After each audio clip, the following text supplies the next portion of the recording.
What if everything you thought you knew about reality was only a sliver of the truth? You're opening with a cliché again. That's like page 1 of How to Start a Conspiracy Podcast. Maybe, but cliches exist for a reason, especially when thousands of people claim they've seen something that vanishes into thin air. You're talking about Bigfoot, aren't you? Sasquatch, Yeti, the forest walker, one of the most persistent and mysterious figures across cultures. But what if we've been looking for it in all the wrong ways? Like not using trail cams, night vision, or, I don't know, binoculars? Or maybe it's not a physical being at all. Maybe it's a paranormal relic human. I'm sorry, what? That's what Russian researcher Igor Bertz concluded after over 50 years of field study. He came to believe that Sasquatch wasn't an undiscovered primate, but something that defies biology entirely. You mean like an interdimensional forest ninja? Exactly. And today we're diving into the science, the stories, and the paradigm shift that could reveal not just what Sasquatch is, but what you might be capable of. Wait, me? Yes, because in Topic 4, we'll reveal why these beings might hold the key to unlocking your hidden human potential, abilities we've forgotten or were never taught to believe in.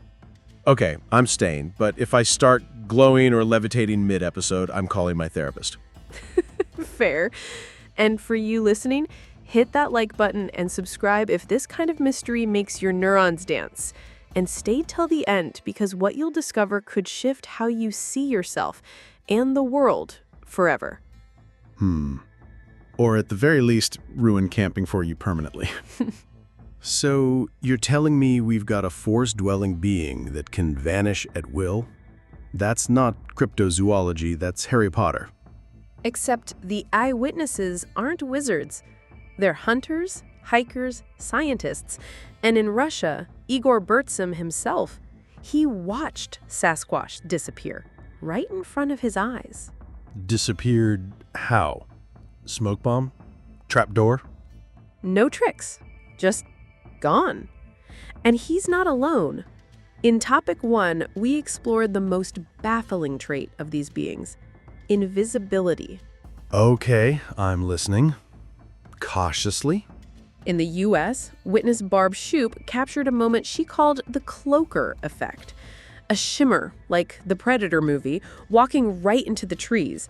The creature stepped behind something and then wasn't there anymore. So you're saying Bigfoot owns a personal cloaking device? Not a device, a natural ability.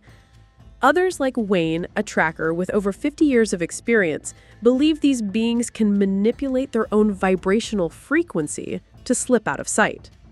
They change frequency like a radio station? Exactly.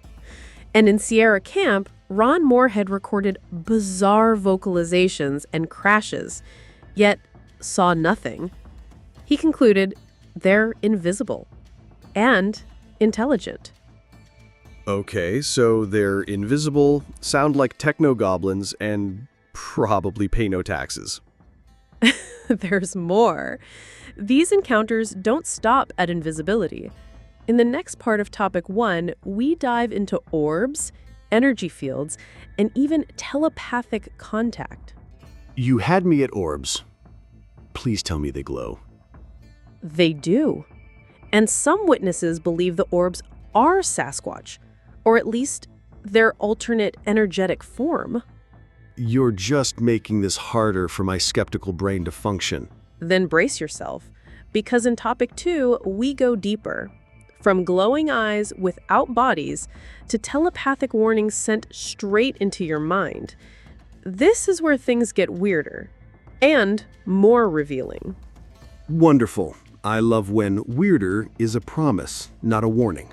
So, let me get this straight. We've got invisible ape humans that glow and shimmer.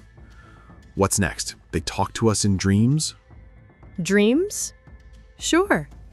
But they also plant thoughts directly into people's minds. Telepathically. Oh, great. Now I need a tinfoil hat and noise-canceling headphones. Listen to this. Wayne, the same seasoned tracker, once heard a clear voice inside his head saying, "Get out." But there was no one around. And others, like Tara Harris, a trained medium, report direct mental conversations with Sasquatch.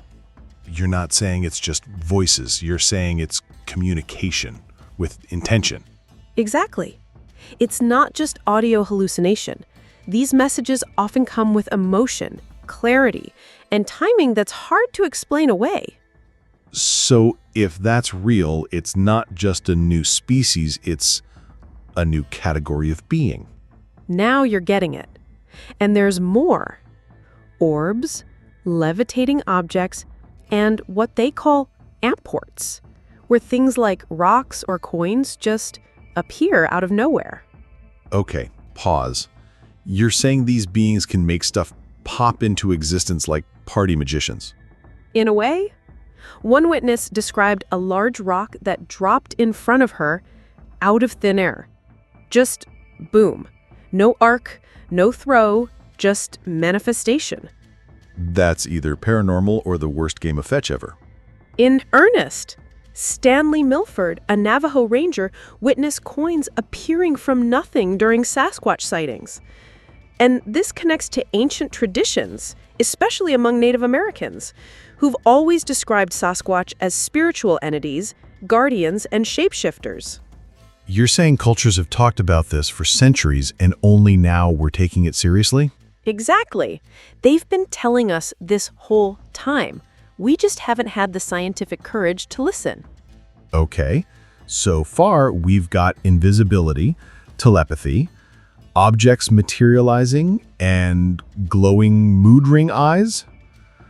It's weird, but strangely coherent. Because it leads somewhere. And in topic 3, we're going to ask the real question. What does this have to do with you?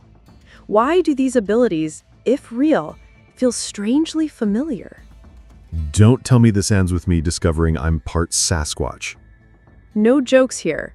Because in topic 4, and trust me, this one is the core, we reveal the research showing these so-called paranormal powers may exist inside us all. So, people are seeing things, hearing voices, watching rocks drop from nowhere. It's tempting to call all of it fantasy. But part of me wonders, what if we're just using the wrong tools to measure the right phenomenon? That's exactly the issue. The old paradigm, grounded purely in materialism, can't make sense of this. And instead of evolving, science often shrugs and says, not possible. Like trying to measure a dream with a thermometer. Perfect analogy. But, as Nikola Tesla once said, the day science begins to study non-physical phenomena, it will make more progress in 1 decade than in all the previous centuries of its existence. Is that finally happening? In some places, yes. Quantum physics has already rewritten the rules. Entanglement, non-locality, the observer effect, they all suggest something truly strange, a universe where consciousness plays an active role in what we call reality. So like Schrodinger's cat? Until you look, it's both alive and dead. Reality doesn't just exist, it responds to us. Exactly. And if particles can behave differently just because they're being observed, then what about beings? Are you saying Sasquatch is quantum? Maybe. But here's the twist. What if you are? Wait, me? That brings us to topic 4. And if you've been wondering why this matters to you, this is it. Because what Igor Bertz, indigenous wisdom, and emerging neuroscience all point to is the idea that these beings might not be so different from us, that maybe, just maybe, they represent a version of humanity operating on a higher frequency, with abilities we've either forgotten or were never taught to explore. So maybe the mystery isn't just out there? It's in here too? Okay, so let's say these beings really do exist on a different frequency, and they're more than myth. how does that connect to us? I mean, are we supposed to start glowing and tossing pebbles from thin air? Not exactly. But what if the reason Sasquatch seems so otherworldly is because it's tapping into something we once had, something we still carry buried beneath distractions, fear, and noise? You're talking about latent human abilities? Yes. Let's look at neuroscience. Dr. David Cummings called the temporal lobes our spirituality module.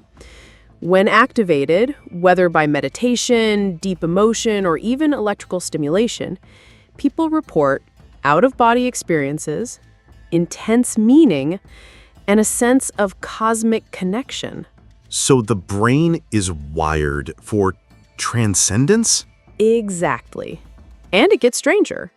Studies with DMT, a powerful, naturally occurring compound, show people consistently encounter non-human intelligences. And these aren't dreams.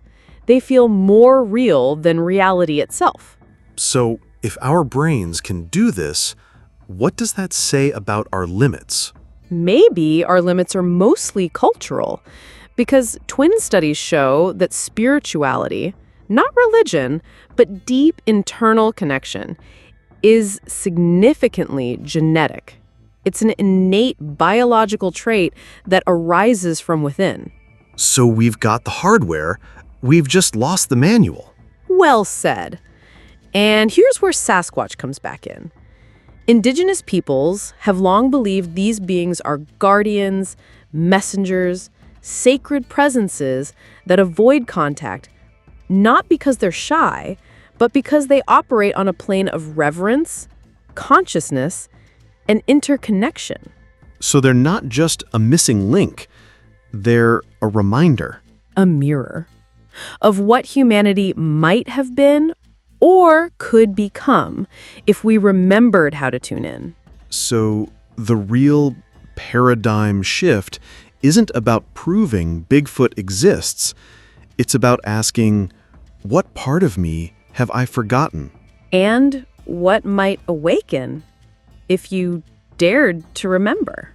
So we started with blurry forest sightings and vanishing footprints, and somehow ended up asking if we're the ones who've been asleep all along. That's the essence of real mystery, isn't it? It never just points outwards. It circles back to the question, who or what am I really? And now it's your turn. What part of this journey resonated most with you? The invisibility, the ancient wisdom, the quantum weirdness? We want to hear from you. In just one word, how would you describe this episode? What feeling, idea, or insight stayed with you? It could be something like awakening, mystery, connection, frequency, remembering, or even just whoa. Drop that word in the comments below. Your word might unlock something for someone else too. And if your mind's still spinning, good. That means it's alive, because this is just the beginning of something much deeper.